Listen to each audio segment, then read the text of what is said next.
السلام علیکم ورحمۃ اللہ وبرکاتہ۔ محترم ناظرین، کیسے ہیں آپ؟ امید ہے آپ سب خیر و عافیت سے ہوں گے۔ ناظرین محترم، آج ہم جہاں بہت سی چیزوں سے غافل ہو چکے ہیں، ان میں ایک چیز دعا ہے، جس کی اہمیت اس قدر ہے کہ کوئی انسان اس سے بے نیاز نہیں ہو سکتا۔ دعا کو حدیث مبارکہ میں مومن کا ہتھیار بتایا گیا ہے۔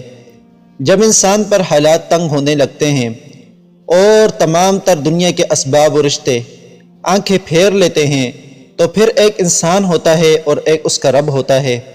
انسان اپنی تمام تر کمزوریوں، غلطیوں کے باوجود بارگاہ الہی میں ہاتھ اٹھا لیتا ہے اور گڑ گڑاتا ہے، آنسو بہاتا ہے، تب رحمت الہی کو جوش آتا ہے اور اللہ تبارک و تعالی اس کی تمام دعاؤں کو قبول فرماتے ہیں۔ ہمارا عقیدہ ہے کہ اللہ تبارک و تعالی ہمارے خالق ہیں، مالک ہیں، رازق ہیں، اور رب العالمین ہیں، ارحم الراحمین ہیں۔ تمام عزتیں، عظمتیں، قدرتیں، خزانے، ملکیتیں، بادشاہتیں سب اسی کے پاس ہیں۔ ساری مخلوق اس کی بارگاہ میں محتاج ہے اور وہ اس کے دربار میں سوالی ہے، جبکہ وہ عظمتوں والا خدا بے نیاز، غنی اور بے پرواہ ہے۔ لہٰذا بارگاہ الہی میں دل کھول کر دعا مانگیے۔ آپ کسی انسان سے نہیں مانگ رہے جو اسباب کا محتاج ہے، آپ اس ذات سے مانگ رہے ہیں جو مسبب الاسباب ہے۔ ہم تو حد سے زیادہ مجبور اور محتاج ہیں، لہٰذا اللہ کی رحمت، شفقت اور غیبی نظام پر نظر رکھ کر اپنی محتاجی، بے کسی کا اظہار کرتے ہوئے گڑ گڑا کر دعا مانگیے۔ اللہ سبحانہ و تعالیٰ قرآن مجید میں ارشاد فرماتے ہیں، وَإِذَا سَأَلَكَ عِبَادِي عَنِّي فَإِنِّي قَرِيبٌ أُجِيبُ دَعْوَةَ الدَّاعِ إِذَا دَعَانِ فَلْيَسْتَجِيبُوا لِي وَلْيُؤْمِنُوا بِي لَعَلَّهُمْ يَرْشُدُونَ۔ اور اے نبی کریم صلی اللہ علیہ وسلم، جب میرے بندے آپ سے میری نسبت کے حوالے سے سوال کریں تو فرمایا کہ انہیں کہیں کہ میں نزدیک ہوں، میں پکارنے والی کی پکار کا جواب دیتا ہوں جب بھی وہ مجھے پکارتا ہے۔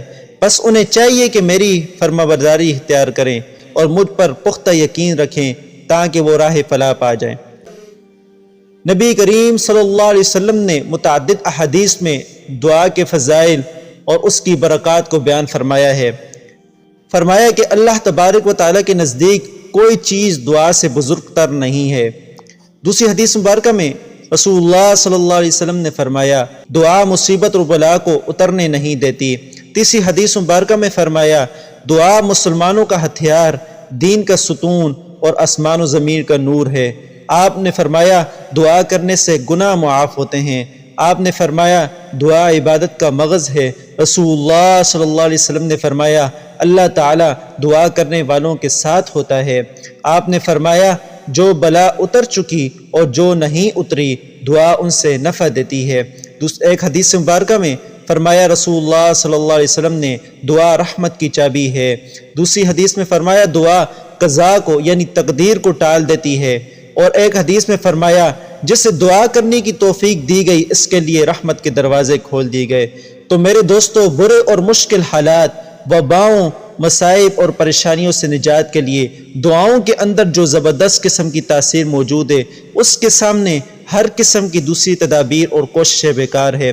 اللہ تبارک و تعالیٰ کے سامنے بے سہارا، راز و نیاز، آہوزاری، اپنے گناہوں کا اعتراف، رحمت کی دہائی اور پھر اس کے جواب میں اللہ تبارک و تعالیٰ کا عفو درگزر، رحم و کرم کا معاملہ، اور جب مجبور بندہ اپنا قصور، محتاجی اور سوالی بن کر اللہ کے سامنے اپنے معافی اور آنسوؤں کا واسطہ پیش کرتا ہے تو اللہ تبارک و تعالیٰ کی رحمت کو ایسے جوش آتا ہے کہ بعض دفعہ طے شدہ فیصلوں کو بھی تبدیل کر دیا جاتا ہے۔